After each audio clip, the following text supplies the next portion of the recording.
আমার পেটে যখন সন্তান এলো তখন সিদ্ধান্ত নিলাম সন্তানের জন্ম শ্বশুর বাড়িতে হবে, বাবার বাড়িতে যাব না। কিন্তু শেষ পর্যন্ত এই সিদ্ধান্তে অটল থাকতে পারিনি।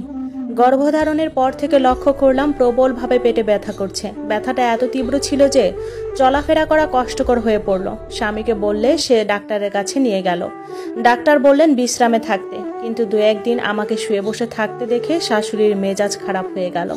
তিনি একদিন রুমে এসে কাটা কাটা উচ্চারণে বললেন, সন্তান তো আমিও ধারণ করেছি, কিন্তু তখন তো তোমার মতো এভাবে শুয়ে বসে থাকিনি, এসব ঢং বাদ দাও। তারপর রুম থেকে বেরোনোর সময় গজগজ করে বললেন, যত সব ফাঁকিবাজ, কাজ না করার বাহানা। ডাক্তারের কথা আর মানা সম্ভব হলো না। প্রবল ব্যথা নিয়ে সংসারের কাজ করে যেতে লাগলাম। কাজ বেশি করতে হতো, কারণ কাজের লোক রাখা শাশুড়ি পছন্দ করতেন না। আমার স্বামী ব্যবসায়ী, কিন্তু তখন তার ব্যবসা খারাপ যাচ্ছিল, তাই আগের মতো খরচ করতে পারছিল না।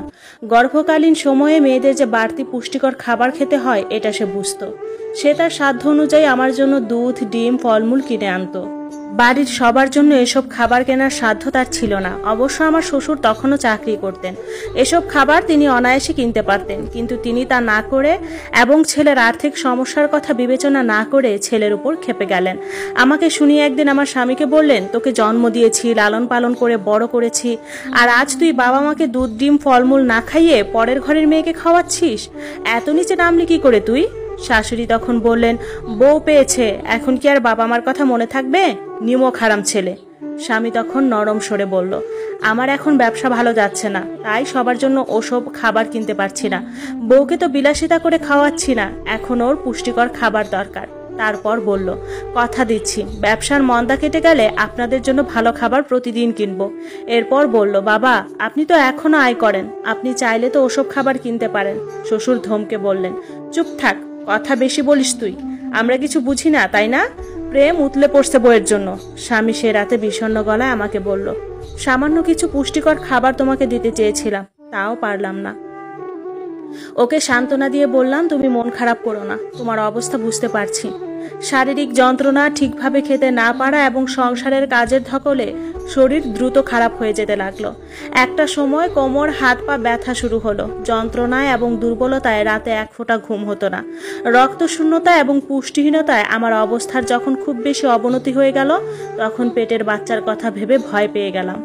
ভাবলাম ওর যদি কিছু হয়ে যায়। সেই ভয় থেকে অতঃপর শ্বশুর বাড়িতে সন্তান জন্ম দেওয়ার সিদ্ধান্ত থেকে সরে আসতে বাধ্য হলাম এবং ভগ্ন কণ্ঠে স্বামীকে বললাম, আমাকে বাবার বাড়িতে নিয়ে চলো। সে আমার কথা রাখলো। বাবার বাড়ি যাওয়ার পর আমার করুণ অবস্থা দেখে বাবা মা হুহু করে কেঁদে দিলেন।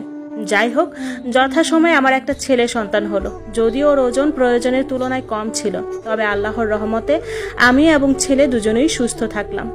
30 বছর পরের কথা।